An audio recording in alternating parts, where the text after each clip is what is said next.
So you might be wondering, what do I do with my money? It's a bit of a vague question, but you might be wondering what's the best thing to do with your money. So I would suggest, I think a lot of people would agree with me.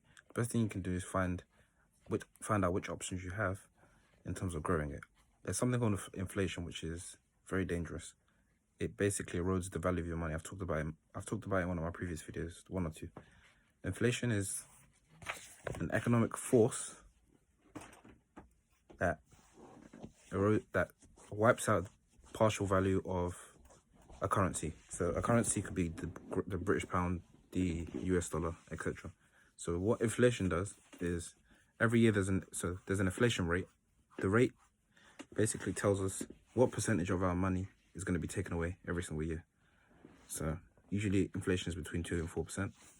And at the end of the year, the money you had at the beginning of the year will be 2 to 4% lower in value. So if you have £1,000 at the beginning of the year and you save it in your bank account, by the end of the year, excluding other economic forces, just purely inflation should take away between 2 and 4%. Of course, inflation, the rate could be more or less depending on the scenario, but on average, it's between 2 and 4%. So by the end of the year, the value of your money should be between 2 and 4% lower. So why is that? Well, so that means if you wait a long enough time, a large percentage, 50%, 100% of your money will be wiped out. So that means, so what do? Well, you have to spend it.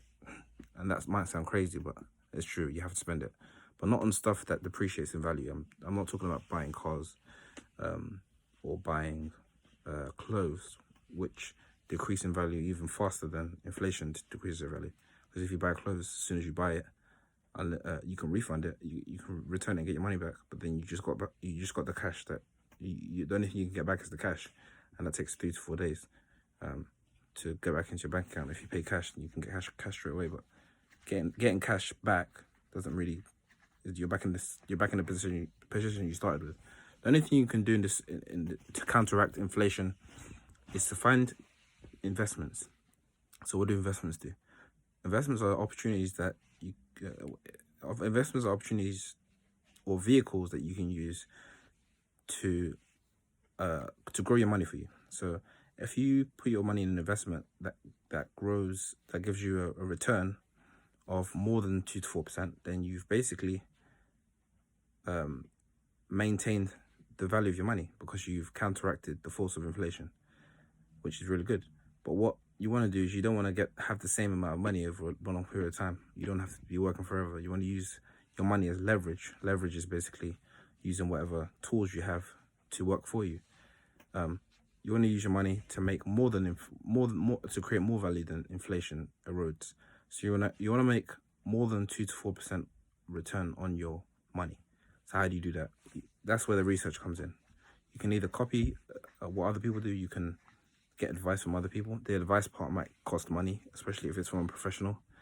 I wouldn't do the first two. I wouldn't do the first two because first of all, you can't really trust anyone. A lot of people make mistakes. I think it's not good. It's not a good idea. I'll talk about that in another video. The best thing you can do is educate yourself. This is where time comes in, because it's going to take a bit of time for you to educate yourself and get to a level. If you even do get to a level, not to be pessimistic, but if you to get to a level where you feel confident, where you can start making your own investment decisions. But the goal is to get to more than 4% return on investment. How do you do that? Well, as I said, you find the investments that return more than 4% on your investment. There's different techniques you can use. I'll be talking about that in different videos, but that's the main bit of information I've just given you. And yeah, what should you do with your money?